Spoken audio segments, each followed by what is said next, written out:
नमस्ते, मेरा नाम शानू। मैं आज आप सबका फिर से एक बार स्वागत करती हूँ। कोरोना के बारे में और कोरोना को लेकर ही मैं अपने इस प्रोग्राम में आप सबको जानकारी दे रही हूँ। तो हमारे साथ एक बार फिर से हमारी डॉक्टर सुनीता कुमार, भूतपूर्व प्रमुख अधीक्षिका एवं जिला अस्पताल गोरखपुर में जो काम कर चुकी हैं एवं वरिष्ठ बाल रोग विशेषज्ञ हैं। तो डॉक्टर सुनीता, एक बार फिर से आपका स्वागत करते हैं। तो मैम, जो कोरोना चल रहा है इसमें बच्चों को लेकर बहुत सारी दिक्कतें शुरू हो गई हैं। जैसे हम लॉकडाउन में हैं, बच्चों को हम लेके कहीं बाहर नहीं जा सकते, बच्चे सिर्फ घर पर ही रहते हैं। तो बच्चों को लेके बहुत सारी दिक्कतें हो जाती हैं, जिससे बच्चे भी परेशान हो जाते हैं और माता पिता दोनों ही परेशान होते हैं। तो मेरा आज का सबसे पहला सवाल आपसे ये है कि बुखार क्या होता है, फीवर क्या है? देखिए, ये बुखार जो है एक प्रतिक्रिया है शरीर की। और जैसे मानव शरीर की प्रतिक्रिया है कि किसी भी तरह का अगर इन्फेक्शन होगा तो वो बुखार है। बुखार हमारे शरीर का, जैसे तापमान अगर 98.6 डिग्री फ़ारेनहाइट या 37 डिग्री सेंटीग्रेड से अगर ऊपर है तो हम उसको बुखार कहते हैं। इसलिए हम, जैसे आजकल कोरोना का, जैसे आपने बताया कि एपिडेमिक फैला हुआ है, तो अगर थोड़ा भी बुखार किसी को होता है तो आदमी घबराने लगता है कि कहीं ऐसा तो नहीं है हमारे बच्चे को कोरोना हो गया हो या हमको कोरोना हो गया हो। लेकिन ऐसा नहीं है। हमको अगर इसकी पूरी वस्तुतः चीज़ें समझ में आ जाएंगी तो हम बिना बात में, जो ये डर होता है कि बुखार हो गया तो क्या होगा, ये खत्म हो जाएंगे स्वतः। और बुखार हमारे शरीर में, जैसे मैंने पहले भी बताया, कि ये एक प्रतिक्रिया है। कोई भी इन्फेक्शन जाएगा, चाहे वायरल है चाहे बैक्टीरियल है, या हम गर्म वातावरण में भी अगर रख देते हैं बच्चे को तो भी उसको बुखार सा महसूस होने लगता है। तो ये जो गर्म होना शरीर का है या बुखार का होना है, ये पायरोजेंस द्वारा कॉज किए जाते हैं। पायरोजेंस एक तरीके के केमिकल्स होते हैं जो कि रिलीज होते हैं बुखार होने की वजह से। और यही केमिकल्स हमारे शरीर में मौजूद दिमाग के अंदर, ब्रेन के अंदर एक हाइपोथैलेमस सेंटर होता है। उस हाइपोथैलेमस सेंटर में रक्त के द्वारा ये पहुंचता है और वो बताता है कि बच्चे को या किसी को भी, आदमी को बुखार आ रहा है। तो उसकी वजह से वो हाइपोथैलेमस का मेटाबॉलिज्म चेंज होता है और वो फिर शरीर को रेगुलेट करने की कोशिश करता है और उसका तापमान गिराने की, या तापमान, हर शरीर की सारी एक्टिविटीज को उस तापमान में कार्य करने के लिए प्रेरित करता है। इसीलिए कहते हैं कि जब बहुत तेज बुखार आता है तो हमारा ब्रेन इफेक्ट होने लगता है। इसीलिए, क्योंकि जो ये पायरोजेंस रिलीज होते हैं ये हमारे ब्रेन में भी पहुंचते तो मेरा तो पहला सवाल, बुखार क्या होता है? अगर बच्चे को हैं। जी बुखार हो जाता है तो उसे हमें घर पर ही रह के इस समय क्या करना चाहिए? हाँ, जैसे अब उपलब्धता इस समय डॉक्टर्स की या बाल रोग विशेषज्ञों की इतनी आसान नहीं है, क्योंकि कोरोना का एपिडेमिक हुआ है। ज़्यादातर लोग अपनी क्लिनिक्स बंद करके रखे हुए हैं। तो अगर हल्का फुल्का बुखार आता है तो इनको भी हम दो भागों में बांट सकते हैं। एक वो वाले बच्चे जो स्तनपान पे रहते हैं, यानी 0 एज से लेके 6 माह तक के बच्चे, और एक वो बच्चे जो 6 माह से ऊपर के हैं या 5-6 वर्ष तक के हैं। तो जो स्तनपान कर रहे हैं बच्चे, उनके लिए विशेषतः ये बात है कि स्तनपान कराने की फ्रीक्वेंसी माँ को बढ़ा देनी चाहिए बुखार में। इसलिए क्योंकि स्तनपान कराने से उसके अंदर पानी भी पहुंचता है, क्योंकि 70 से 80% जो है दूध में पानी ही होता है। तो वो पानी पहुंचता रहता है और उसकी वजह से बच्चे में अपने आप बुखार जो है कंट्रोल होता रहता है। इसलिए बजाय स्तनपान बंद करने के, माता को चाहिए कि स्तनपान की फ्रीक्वेंसी बढ़ा दे। जैसे अगर 6 से 8 बार पिलाती है वो रोज में नॉर्मल तरीके से, तो वो उसको 8 से 10 बार पिलाना शुरू कर दे। और जो बड़े बच्चे हैं, बड़े बच्चों में हम जो ये देखते हैं कि बुखार अगर आता है तो आप ये देखिए कि उसकी एक्टिविटीज कैसी है। अगर बुखार के साथ वो खा पी रहा है, खेल कूद रहा है और उसकी मेंटल अलर्टनेस नॉर्मल है, तो हमें चिंता करने की आवश्यकता नहीं है। और 99 या 100 तक के बुखार में कोई इलाज की भी आवश्यकता नहीं होती है। केवल हमें वॉच रखना है कि बच्चे की एक्टिविटीज कोई ऐसी तो नहीं है जो कि खतरे की तरफ जा रही हूँ, जैसे कि झटका आना है या बहुत तेज बुखार आने की वजह से उसको सर्दी लग जाए, जिसको कहते हैं शिवरिंग होने लग जाए, और हाथ पैर ऐंठने लग जाए, झटका आने लगे, और इस तरीके के कॉम्प्लिकेशंस होने लगे, या बेहोश होने लगे, या बहुत ज़्यादा सुस्त होने लगे। तब हमको ये डर की बात होती है कि हमको बच्चे को तुरंत अस्पताल के में ले जाके भर्ती करना चाहिए। जी। तो फिर अगला सवाल मेरा ये है कि बुखार जैसे बच्चों को हो जाता है, हम घर पे ही रहते हैं, तो हम उन्हें स्पंजिंग करते हैं। तो जी स्पंजिंग करने का सही तरीका क्या है? देखिए, स्पंजिंग उस प्रोसेस को कहते हैं, उस तरीके को कहते हैं जिसमें कि बच्चे को हम गीली पट्टी द्वारा जो है बुखार कम करने की कोशिश करते हैं। तो अगर कोई जैसे बाल रोग विशेषज्ञ उपलब्ध नहीं है और उपलब्ध है भी, तो हमारी प्रायोरिटी ये है कि पहली चीज हम ये करेंगे कि बच्चे को गीली पट्टी करके उसका बुखार कम करने की कोशिश करते हैं। अगर 100 डिग्री तक है तो कुछ भी करने की आवश्यकता नहीं, ना कोई दवा देने की आवश्यकता है और ना स्पंजिंग करने की आवश्यकता है। अगर 100 से ऊपर जाता है बुखार तो हम स्पंजिंग करते हैं, उसको टिपिट स्पंजिंग कहते हैं, यानी कि साधारण टेम्परेचर पे जो पानी है उसमें कपड़े को भिगो के स्पंजिंग की जाती है, ना कि बर्फ के पानी से। जैसे अक्सर देखा गया है माएँ जो है बर्फ डाल देती हैं पानी में और बर्फ रख देती हैं सिर पे जब बहुत तेज बुखार आता है डर के मारे या पैनिकी में, तो ये बच्चे को नुकसान कर सकता है। उसका कोर टेम्परेचर बहुत नीचे जा सकता है जिसकी वजह से और कॉम्प्लिकेशंस हो सकते हैं।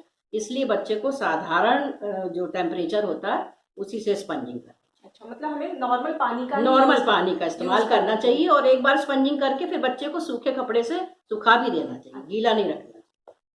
तो डॉक्टर साहिबा, मेरा अगला सवाल, बुखार हो जाता है बच्चों को तो हम घर पे हैं तो उन्हें क्या बिना डॉक्टर की सलाह के कोई दवा या मेडिसिन दे सकते हैं कि नहीं?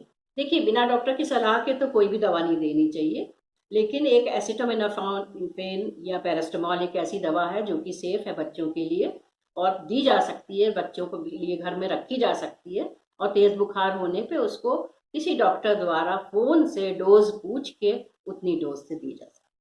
और कोई भी दवा बच्चे को बुखार में देना सेफ नहीं। और बच्चों को कितना टेम्परेचर होना चाहिए बच्चों को तब हम दवा दें? 100 से ऊपर, 100.4 डिग्री फ़ारेनहाइट से ऊपर अगर टेम्परेचर होता है तभी बुखार की दवा की आवश्यकता होती है। जैसा कि मैंने बताया कि अगर बहुत कम टेम्परेचर पे आप बुखार की दवा दे देंगे तो बच्चे का टेम्परेचर बहुत नीचे फॉल कर सकता है।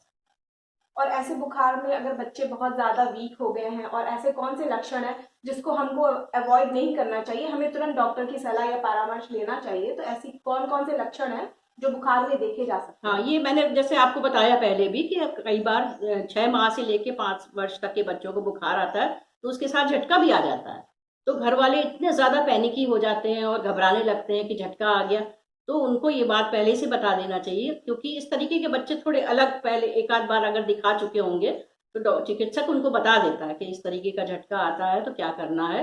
जीभ और मुंह के बीच में और दांत के बीच में हमको कोई सॉफ्ट कपड़ा या फिर कोई रोल बना के रख देना चाहिए ताकि जीभ ना कटे बच्चे की, क्योंकि इस तरीके का जो झटका आता है वो बहुत जल्दी खत्म भी हो जाता है।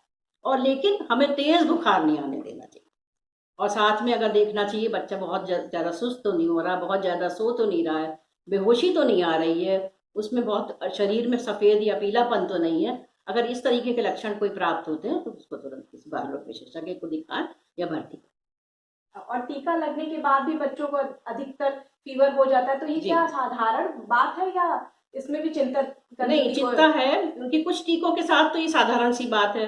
जैसे ट्रिपल वैक्सीन लगता है डिप्थीरिया, पर्ट्यूसिस, टेटनस वाला, उसमें साधारणतः ही बुखार आ जाता है, किंतु ये बुखार 100 से ज़्यादा नहीं रहता है, 2-3 दिन तक रहता है, फिर वो अपने आप खत्म भी हो जाता है।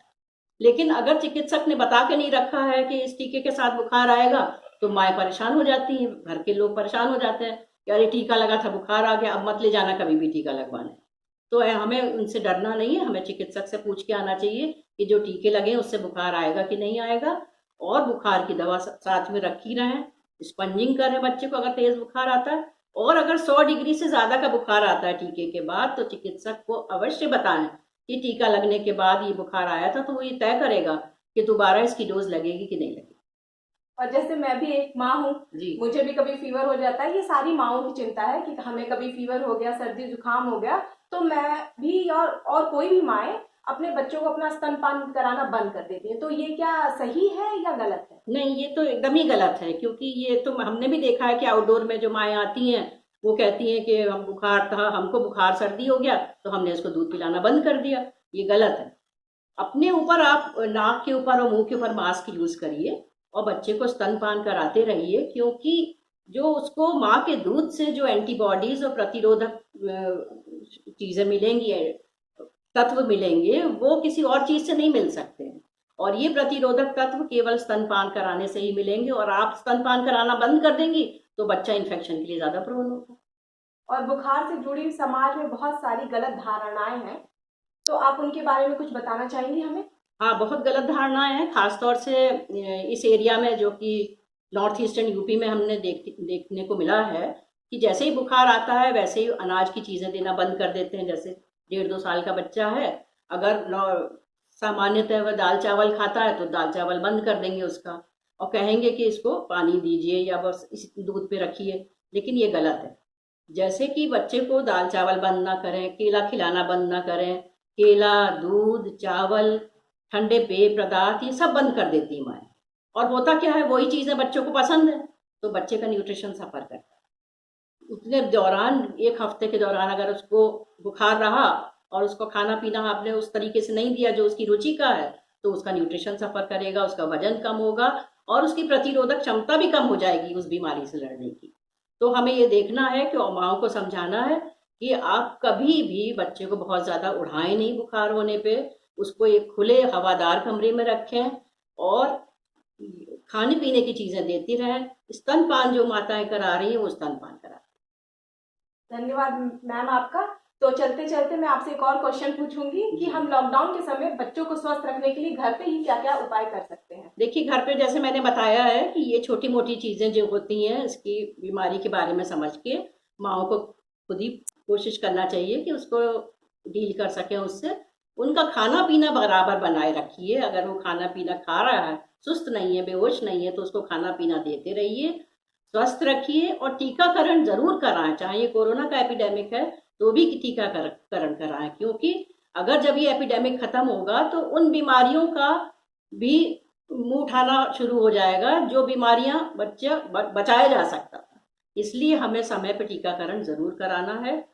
खाना खिलाते रहना है समय से, वो कितना कितना खाना खिलाना है ये किसी बाल रोग विशेषज्ञ से पूछ के आप उसी हिसाब से खाना दे सकती हैं। उस हिसाब से माँ भी प्रसन्न रहेगी, बच्चा भी प्रसन्न रहेगा। तो थैंक यू मैम। तो ये थी डॉक्टर सुनीता जिन्होंने हमें बच्चों के बारे में बहुत सारी जानकारी दी। तो आप घर पे ही रहें, स्वच्छ रहें, स्वस्थ रहें और बच्चों को टीकाकरण जरूर कराएं, क्योंकि मैम ने भी जैसे बताया है कि टीकाकरण एक बहुत जरूरी चीज है जो बच्चों को कराना बहुत ज्यादा जरूरी है। तो आप घर पर ही रहें, अपना ध्यान दें, अपने बच्चों का ध्यान दें, स्वस्थ रहें। Thank you.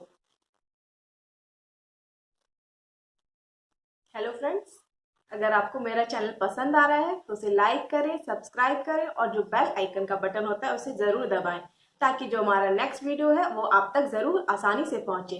धन्यवाद।